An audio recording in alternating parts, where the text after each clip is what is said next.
Hi everyone. Today we are going to cover reading passage 2 that is based on sand dunes and it has been taken from the IELTS Academic Volume 1 Test 3. Just look at the topic sand dunes and you understand that this passage is somewhat connected to geography and it is going to talk about landforms found in desert areas. If you want to read it further, you can see a dune is generally classified as a type of landform which most commonly consists of sand, which is formed by grains of sand blown by the wind. Okay, that is all you want to look at. Now let's move on to the question types. First question type, as we see here, is a short answer question type. And it says choose one word only for each answer. These are the questions. These are the one word answers that we have to fill in.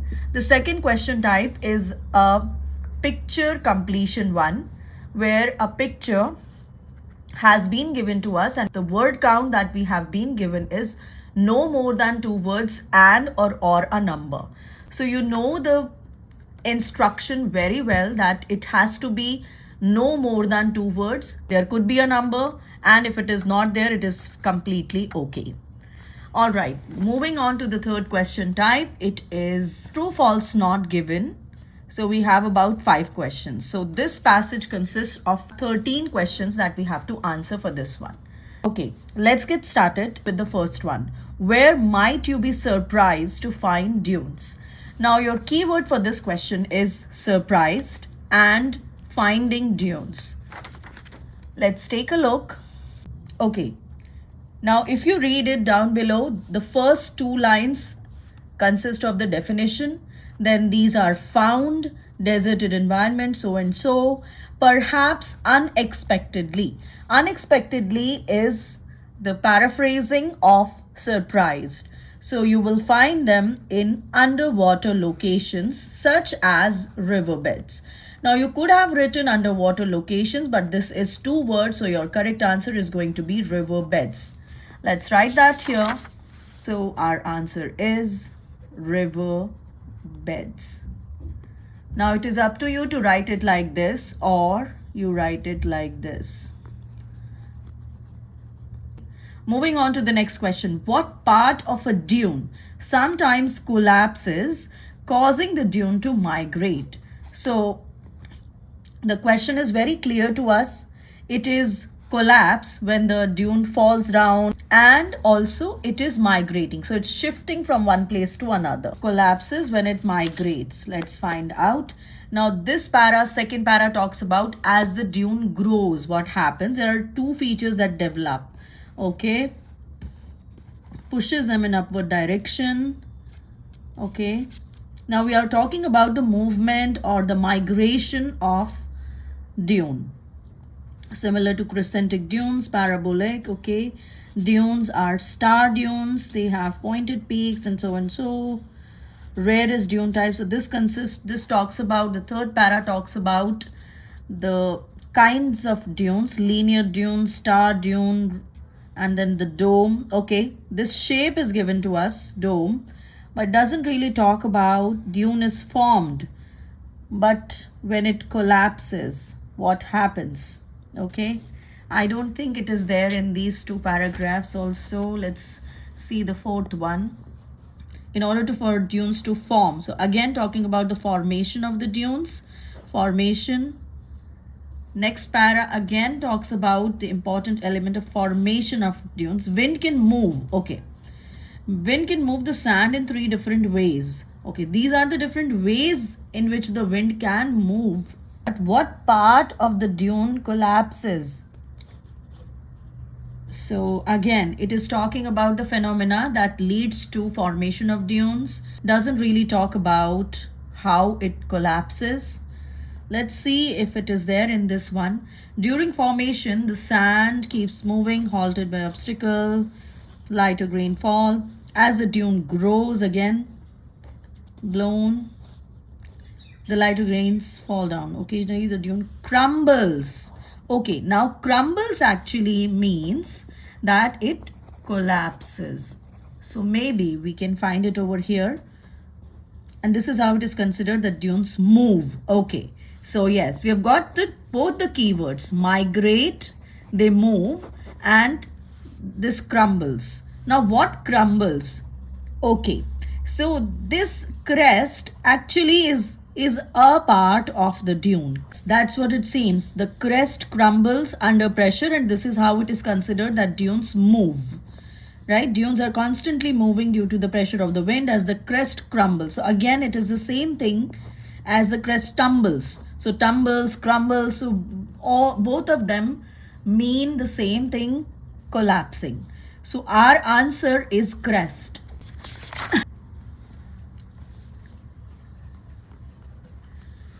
All right. Moving on to the next one. What is the name given to the side of the dune where air forces the sand upwards? So which side of the dune? Which side of the dune? Words. So which side? I think sides are mentioned over here in the second paragraph. Upward direction. As the dune grows, there are usually two features that develop.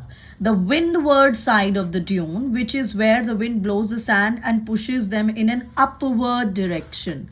So wind blows and pushes, right? So air forces. Wind is air and pushes is forces, upward direction. So which side is it? It is the windward side. So that's our answer, windward. Moving on to the next one.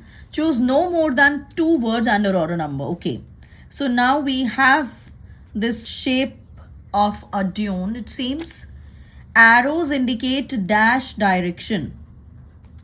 So definitely it's going to be the direction of the air, the wind. Arrows indicate dash direction. So if we see, this is all the directions and this is in a single direction. So if we look at this third paragraph, we can see wind attacks the dunes from many different directions. So our answer is going to be indicate wind direction. So wind is what we are going to write over here. Next is number 18, parabolic dune, also called a dash.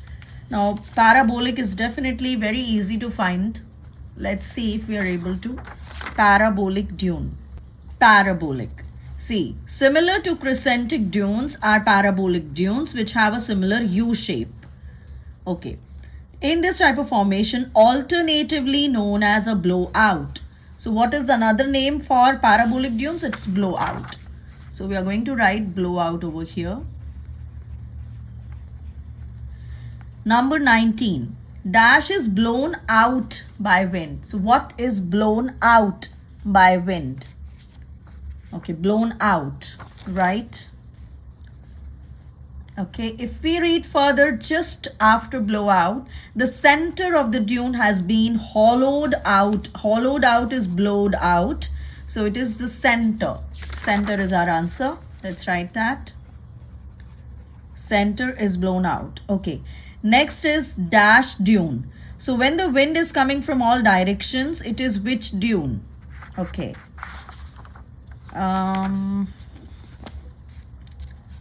Right. Three slip faces wind attacks from many directions. So it is an example of star dunes. Star dune. Star is our answer. Next is has a minimum of dash. Okay, minimum of dash. Minimum, that means we are looking at a number.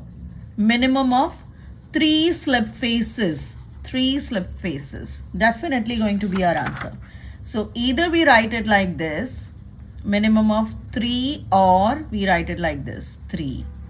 3 slip faces, right?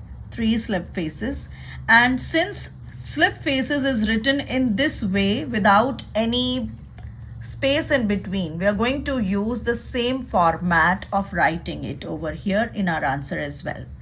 Moving forward to the last question, that is our true false not given, number 22. For sand dunes to form, plant life should be virtually non-existent. Now, till para number 6, we did not find anything talking about the plant life. So we will ignore this part completely and we will move on to the next paragraphs. Even this doesn't talk about the plant life common way. It's just talking about the movement. So why don't we just move down below and see at this second last paragraph. And we see over here plant species. Even though dunes shift, there are some animal and plant species that can survive in this otherwise hostile environment. There is no soil, so grasses with shallow roots do well. Okay. It looks like it is a hostile environment where only some animal and plant species can survive. No soil, only grasses with shallow roots do well. Okay. So can we say for sand dunes to form, plant life should be virtually non-existent? It is a hostile environment, right? So we have to mark it as true only. It is true that it is hostile towards plants and animal species. Next question is the process known as saltation. I think we read about it in the 5th paragraph where we were talking about the agents, how it was causing the movement.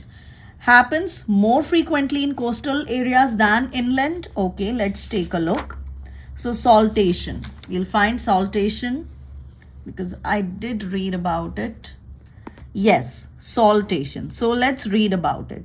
The most common way for sand grains to be moved is by wind bouncing them along the surface until they settle next to the object, next to an object. This is called saltation, occurs 95% of the time in dune formation. Okay. If the grains of sand collide each other, force movement, creeping. Okay, so now they're talking about another process called creeping. Then we have suspension. So for saltation, it is only mentioned till here.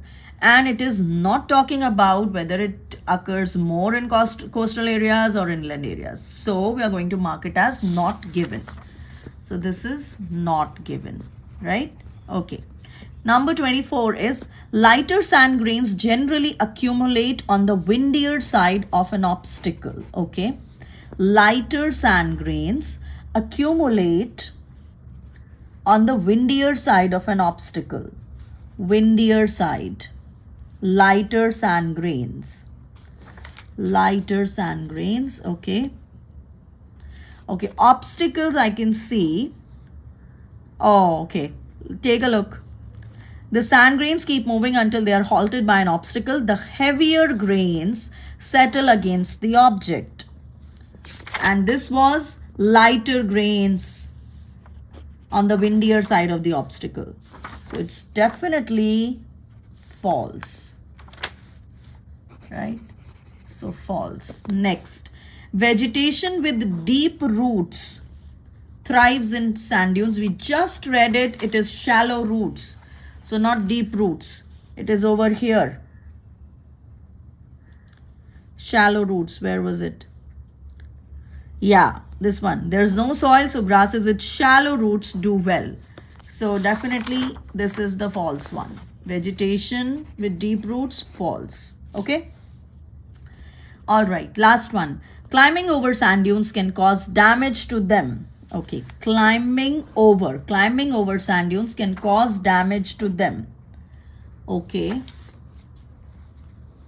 So climbing over means people who are walking on him. People who are walking on them. Okay. Dunes are threatened, all right. Dunes are threatened by human recreation and land development as well as by climate change. They often cannot migrate further inland because of redeveloped land and so and so. Beachgoers and visitors also contribute to dune destruction by trampling over the dunes, causing an interruption to the natural process.